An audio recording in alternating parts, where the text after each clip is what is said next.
पूरे दिल्ली में जितने ड्रॉप आउट नहीं है 50% सिर्फ ओखला के अंदर है और 79% बच्चे ऐसे हैं जो हायर एजुकेशन यहाँ नहीं ले पाते हैं। क्यों ना हम लोग एक ऐसा प्लेटफॉर्म बनाएं जहाँ पर हम स्कूल के बच्चों को, कॉलेजेस के बच्चों को एक ऐसा प्लेटफॉर्म दें जहाँ वो अपने पढ़ाई के साथ साथ सोशल वर्क को भी कंटिन्यू कर सकते हैं। कहीं ना कहीं मैं ये मानता हूँ कि 40 से 50% लोग यहाँ माइग्रेंट हैं जो बिहार से यूपी से आते हैं। तो वो लोग ये सोचते हैं कि ये हमारा इलाका नहीं है, हम यहाँ कुछ दिनों के लिए आए हैं, पढ़ने के लिए आए हैं, कुछ नौकरी करने के लिए आए, फिर हमें जो हमारा होम टाउन है हमें वहाँ जाना है। तो इसलिए वो इस इलाके को इतना प्रायोरिटी में नहीं रखते क्योंकि लोग हमें जानने लगे, लोग हम पे भरोसा करने लगे और एक हमारे पास अच्छा खासा डोनेशन आने लगा, जिसकी वजह से हम लोग तकरीबन 3 स्लम में 350 बच्चों को 2020 के बाद हम लोग उनको प्रॉपर वर्कशॉप करा पाते हैं, उनको मिड डे मील दे पाते हैं। जो एजुकेशनल सेंटर खोलना है ताकि मैं ड्रॉप आउट जो रेशियो है बच्चों का उसको कम कर सकूं, उसके लिए आप लोग हमें सपोर्ट करें और जिस तरीके से सपोर्ट कर सके, मॉनेटरी या फिर आप हमें रिसोर्सेज दे सके या लीड्स दे सके।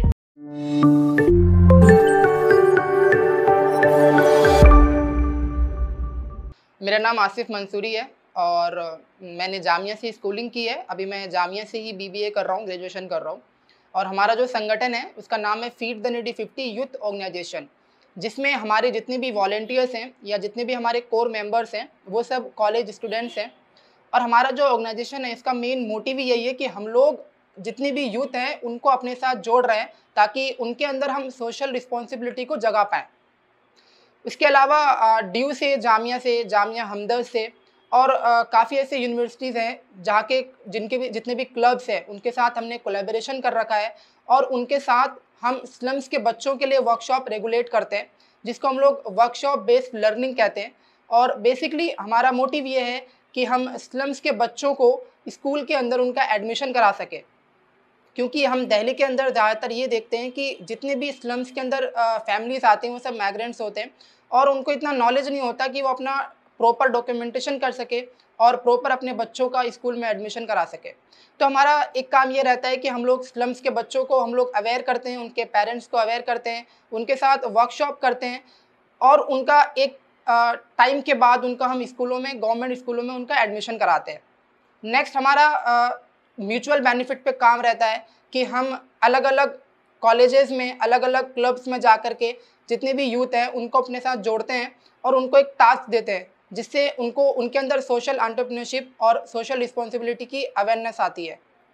थर्ड हमारा सोशल वेलफेयर का काम रहता है जिसमें हम लोग अलग अलग टास्क को पूरा करते हैं, चाहे वो राशनिंग का काम हो जाए या हेल्थ से कोई रिलेटेड को हमारे पास अगर कोई टास्क आता है किसी को हेल्प करने के लिए, या अगर हमारे पास कोई ऐसा टास्क आता है जो किसी और स्टेट में है, जैसे फ्लड हो गया या कोई डिज़ास्टर आ गया, वहाँ हमें इमीडिएट कोई रिलीफ पहुँचानी हो तो हम ये काम भी कर सकते हैं, करते हैं। अभी फ़िलहाल हम लोगों का जो पूरा ग्रुप है वो 2 टीम में डिवाइडेड है। एक जो हमारा टीम है जो हम लोग ओवरऑल हम लोग पूरे इंडिया के लिए काम करते हैं। अभी हमारा एक्सपेंडेशन इतना नहीं हो पाया, अभी हम फ़िलहाल दिल्ली में काम कर रहे हैं। और एक ग्रुप हमारा ऐसा है जो सिर्फ हम लोग ओखला के जो मसले हैं, जो ओखला के जो प्रॉब्लम है, यहाँ पे जो ड्रॉप आउट रेशियो है जो कि 50% है, पूरे दिल्ली में जितने ड्रॉप आउट नहीं है 50% सिर्फ ओखला के अंदर है और 79% बच्चे ऐसे हैं जो हायर एजुकेशन यहाँ नहीं ले पाते हैं। तो हम यहाँ भी प्राइमरीली काम कर रहे हैं एक दूसरे ग्रुप के साथ, और वो जो ग्रुप है वो बेसिकली ओखला के ही लोग हैं, ओखला के ही सोशल एक्टिविटीज़ हैं और ओखला के बच्चे हैं जो कॉलेज में पढ़ रहे हैं। अच्छा, एक सीधा सा सवाल है कि आप बहुत यंग एज के हैं, तो ऐसी उम्र जिस उम्र में ज़्यादातर नौजवान हुल्लड़बाजी और इधर उधर घूमने फिरने में होता है, तब आप इतनी सीरियस चीज़ें और आपकी इतनी टीम जो समाज के सुधार के लिए काम कर रही है, इसका इंस्पिरेशन कहाँ से आता है आप लोग को? ये मैं कहीं ना कहीं समझता हूँ कि ये मुझे जामिया से मिला है। जामिया में जब मैं पढ़ाई कर रहा था और वहाँ का जो इन्वायरमेंट है, जो स्कूलिंग का इन्वायरमेंट है, वहाँ से मुझे ये चीज़ सीखने को मिला कि क्यों ना हम लोग एक ऐसा ग्रुप बनाएं जो सिर्फ एक ऐसा प्लेटफॉर्म स्कूल के बच्चों को दे, जो क्योंकि स्कूल के बच्चों के लिए कोई ऐसा प्लेटफॉर्म नहीं होता। उनको ये कहा जाता है कि पहले अपनी पढ़ाई पूरी करो, फिर अब जब ग्रेजुएशन कर लोगे, मास्टर्स कर लोगे, जब आप खुद सेटल हो जाओगे तब आप जाके किसी की हेल्प करोगे। तो हमारे अंदर ये एक सोच पैदा हुआ हमारे अंदर कि क्यों ना हम लोग एक ऐसा प्लेटफॉर्म बनाएं जहाँ पर हम स्कूल के बच्चों को, कॉलेजेस के बच्चों को एक ऐसा प्लेटफॉर्म दें जहाँ वो अपने पढ़ाई के साथ साथ सोशल वर्क को भी कंटिन्यू कर सकते हैं। और ये हमने इसलिए सोचा क्योंकि अगर हम अपने सोसाइटी को अगर हम एजुकेट नहीं करते हैं, अगर हम लिटरेट नहीं करते हैं, तो कहीं ना कहीं जा कर के आगे चलकर उसका जो नुकसान है वो हमें भुगतना पड़ेगा।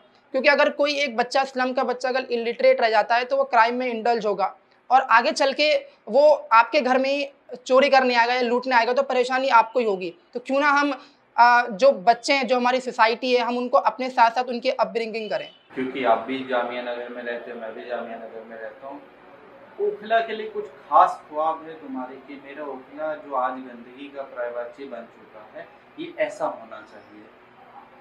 देखिए, ओखला का सबसे बड़ा मुद्दा ये है कि यहाँ पे जितने भी लोग और जितने भी बच्चे यहाँ पे रहते हैं, जो स्टूडेंट रहते हैं, स कहीं न कहीं मैं ये मानता हूँ कि 40 से 50% लोग यहाँ माइग्रेंट हैं, जो बिहार से, यूपी से आते हैं।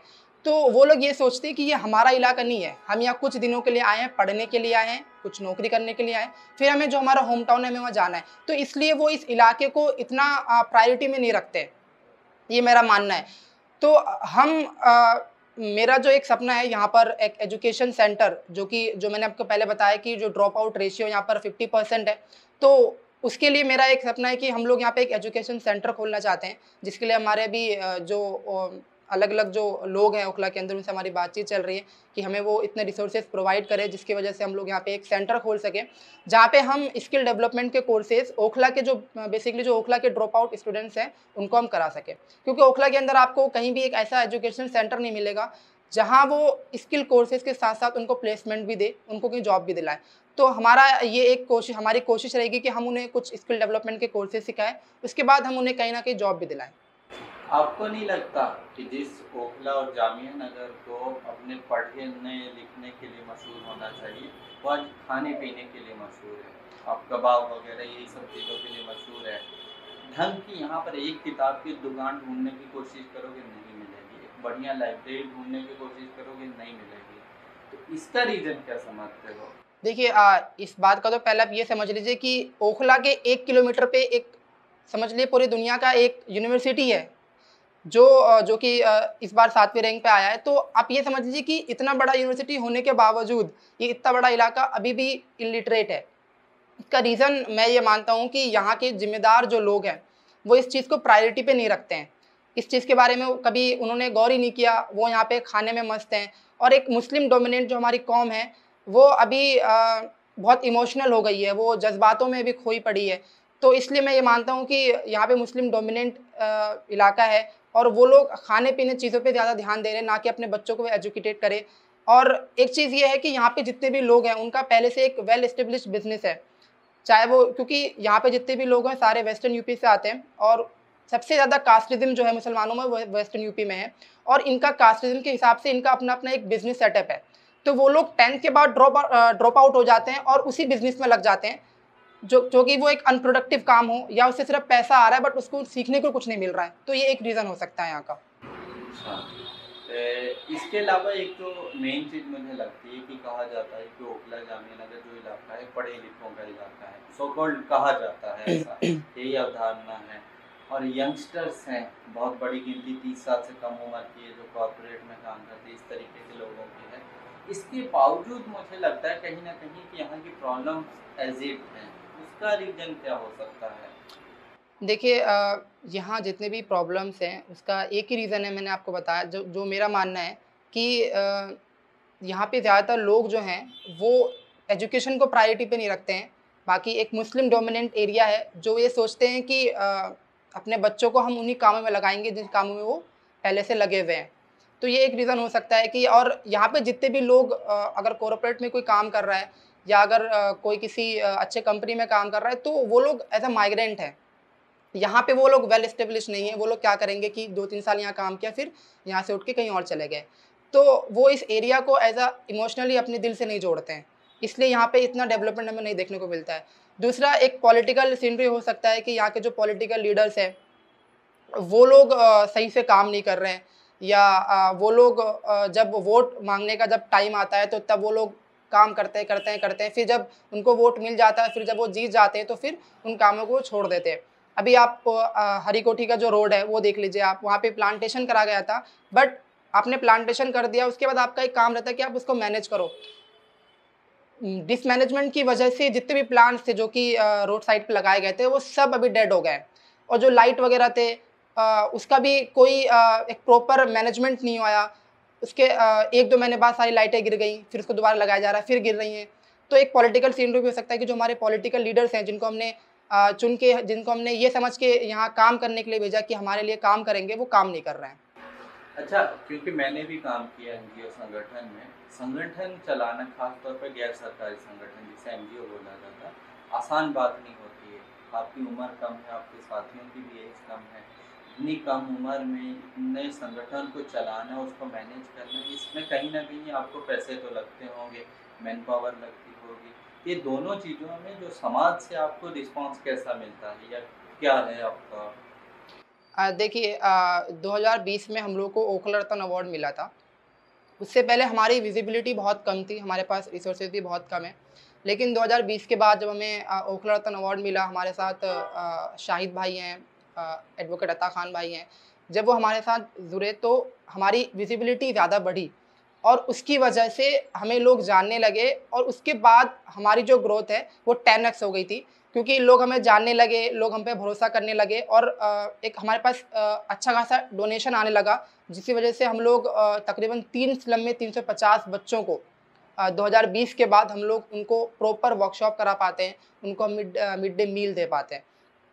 इसके अलावा जब आप एक संगठन खड़ा करते हो तो आपके साथ काफ़ी सारे चैलेंजेस होते हैं और मेरे साथ भी 2-3 चैलेंजेस ये आए थे। सबसे पहला जो हमारा वॉलंटियरिंग का जो एक सिस्टम रहता है कि आप किसी भी वॉलंटियर को हायर कर रहे हो, आप उसे पैसे नहीं दे रहे हो, लेकिन तब भी आपको उससे काम करवाना है। तो एक बहुत बड़ा चैलेंज रहता है कि आप किसी को अपने साथ जोड़ रहे हो, आप उसको कुछ नहीं दे रहे हो, तब भी आप उनसे कुछ काम करवा रहे हो एज़ अ सोशल रिस्पॉन्सिबिलिटी तहत। तो ये एक चैलेंज। दूसरा हमारा फंडिंग का चैलेंज रहता है कि क्योंकि हम लोग अभी टीनेजर हैं, ना हमारे पास कोई इतने कनेक्शंस हैं, इतना नेटवर्किंग है कि हम लोग ज़्यादा डोनेशन इकट्ठा कर सकें। लेकिन तब भी काफ़ी लोग हैं जो हम पे ट्रस्ट करते हैं, हमारे मंथली डोनर्स हैं, जो हमें अच्छा खासा पैसा डोनेट कर देते हैं और जिसकी वजह से हम लोग अपने सोसाइटी के लिए और स्लम्स के बच्चों के लिए हम लोग काम कर पाते हैं। अच्छा, आखिरी सवाल मेरा, आप एक अच्छा काम कर रहे हैं, जो इस समाज की युवा हैं उनको क्या संदेश देना चाहते हैं और इस समाज से आप क्या अपील करना चाहते हो? मेरा एक एक यही मैसेज है जितने भी पेरेंट्स हैं ओखला के या फिर ओखला के बाहर जो भी इस वीडियो को देख रहे होंगे, कि आप लोग अपने बच्चों को एक एक लिमिटेड चीज़ों पे मत रखो। आप उन्हें ये कहते हैं कि आप ग्रेजुएशन करो, मास्टर्स करो, पहले अपने आप को सेटल कर लो। लेकिन अभी की जनरेशन ऐसी है कि आप जब तक अपने सोसाइटी को, अपने नेबरहुड को, अपने आस-पास के इलाके को जब तक आप अपने साथ उसकी अपब्रिंगिंग नहीं करोगे, आप भी सक्सेस नहीं हो पाओगे। तो जितने भी यूथ हैं, उनसे मेरा एक रिक्वेस्ट है कि आप लोग के नियर बाय कोई भी संगठन है, जो अच्छा काम कर रहा है, जो सोसाइटी के लिए काम कर रहा है, आप उसमें अपना वीकली आप 1 घंटा, 2 घंटा दें, ताकि उससे आपको भी कुछ नॉलेज आए और आपकी जो सोसाइटी है, आप उसमें भी कंट्रीब्यूट कर सकें। जो ये काम नोबल कॉज़ आप कर रहे हो, इसके लिए आप समाज से क्या अपील करना चाहेंगे? समाज से मैं ये अपील करना चाहूँगा कि मेरा जो अभी एक ड्रीम प्रोजेक्ट है ओखला के लिए, जो एजुकेशनल सेंटर खोलना है, ताकि मैं ड्रॉप आउट जो रेशियो है बच्चों का उसको कम कर सकूँ। उसके लिए आप लोग हमें सपोर्ट करें और जिस तरीके से सपोर्ट कर सकें, मॉनेटरी या फिर आप हमें रिसोर्सेज दे सकें या लीड्स दे सकें, ताकि एक ऐसा एजुकेशन सेंटर खोला जा सके जो ओखला के जो ड्रॉप आउट बच्चे हैं उनके लिए हम काम कर सकें। क्योंकि यहाँ पर सब राशनिंग का काम कर रहे हैं, सब अलग-अलग डोमेन्स में काम कर रहे हैं, लेकिन एजुकेशन के डोमेन्स में हमें काफ़ी लैक दिखाई दिया, काफ़ी लैक ऑफ अवेयरनेस आया है इसमें। तो मेरा ये रिक्वेस्ट है कि आप लोग हमें सपोर्ट करें ताकि हम लोग एजुकेशनल सेंटर खोल सकें।